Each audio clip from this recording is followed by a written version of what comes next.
Do you want to see a family fight over something silly as gardening? My dad and I have put together our GreenStalks. He did his based on his physical disabilities. I'm doing mine based off trying to beat my dad in time. So if you want to check out how we grow food for our family to eat now, and also I'll be putting away some during the summer to enjoy in our pantry, stay tuned. Hi, I'm Darcy of the Purposeful Pantry. My dad has recently moved in with us and thought his gardening days were over until he saw my unused GreenStalk on the back porch and began investigating. He loved the idea so much he bought one for himself too, as you can see there on the left.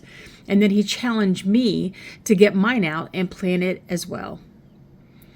You know, I really hadn't planned on having a garden this year, and having Dad here and his interest in gardening has piqued mine that I've been excited to put together a garden this year. So we've actually done this GreenStalk, plus I've planted all of our stock containers as well, which I'll put a link to the video of when I set those up a couple of years ago.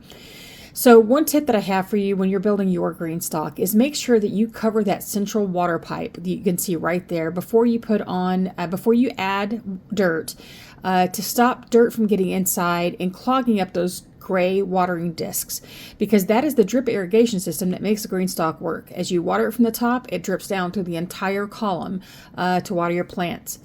The next tip I have also is if you've got a bad back like I do, plant those things that you don't plan on harvesting very often on the bottom and leave the things that you plan on getting to daily towards the top. Okay, I started the bottom row wrong. I harvest that stuff all the time. It should not have been that far down. So I'm going to do the roots here. Carrots, parsnips. I'm going to lift that off and just reverse them. I'll pick them up. Let me get them. So I did that one, Dad.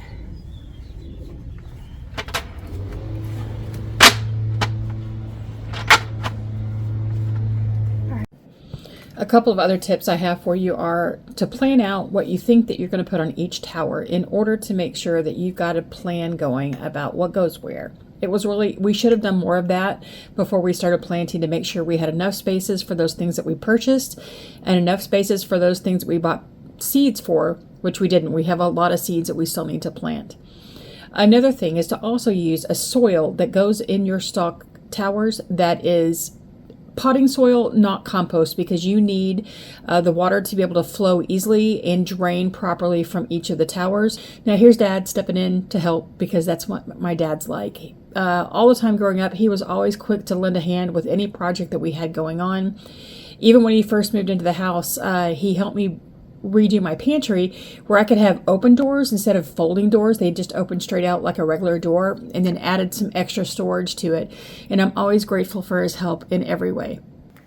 Another tip for you, if you can't put your GreenStalk on a solid surface, like we can't, we put it on in our yard on top of a paving stone, but still found we had to shim the GreenStalk to make sure it was vertical and true. Otherwise, it would lean more than the mistake that I'm about to find, which is not good for the water distribution.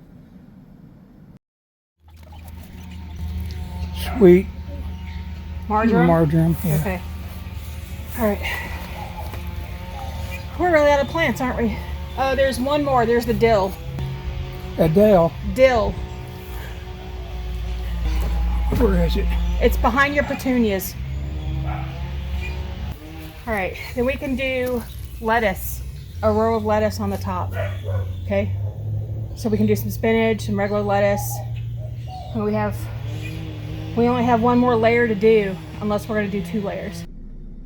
Another tip I have for you is that when you're putting your plants in, face them outward away from the GreenStalk instead of straight up. When you put a new layer on, it will help you not crush your plants or have to move them out of the way when you're inserting another tray. And here's where I find another mistake. Some help now. Sure, if you want to. When you're putting your layers on, the prongs that are on the bottom of one layer need to go fully down into the layer below. What I didn't catch when I put this on is these 2 that are right here in the front to make sure they were in, which makes the tower lean a little bit. Now it's easy to fix that later with some adjustments, and you'll see that I don't catch it till the very end by just simply going in and pushing and pulling a little bit on the layers, and they fit right in. So Dad's physical limitations made building a GreenStalk according to the directions a little hard. So he made some adaptation to the instructions and created a video to help those of you who also have physical limitations. I've linked to it down in the description box below and at the end of this video. Now we've inserted the water reservoir there on the top, and this is where you fill your tower up. It fills with water and then slowly trickles down each layer into those water discs that you saw me put in, the gray ones, and they're Shelby. But what we found is that we did need to go ahead and water the entire tower after we planted everything to make sure everything had enough water, and then we did this for the next few days for the seedlings. Now in Texas, it's a lot of heat, and we're gonna have to do this at least twice a day because it's container gardening and it will dry out pretty quickly. So here you can see where it is dripping. This is the drip irrigation that it sets up with. You fill the bowl up here, and through the day it drips all the way down into the end of the bottom of the tower, because you've got those trays, you can see that right here, that fill up and water each of these. Okay, I'm gonna give you a quick tour of the tower. On the bottom we have radishes and onions, green onions that are going to come in. Then we have what was that, Dad? Those are rainbow carrots, and then regular carrots and radishes. Now typically you would put these in the deeper GreenStalks, but we're going to go ahead and give it a try to see how they work out in here. Then we have thyme, oregano, catnip, a couple of things of parsley. Then this is lavender and thyme. Then sage, some oregano. I think that was oregano. That might be a different kind. Then we have, this was the tarragon. Then we have, this is more thyme, because we need more thyme. Then we've got more oregano, thyme. This is basil all over here because I really like it. This has got a little wilty because it had to sit out this afternoon while we fixed the water hose. So it'll perk up by tomorrow. Then we've got, this is more oregano. And so we started planting at this point, seeds on top. What I should have done is those things that we're going to harvest longer, that we don't have to get into all the time, are on the bottom.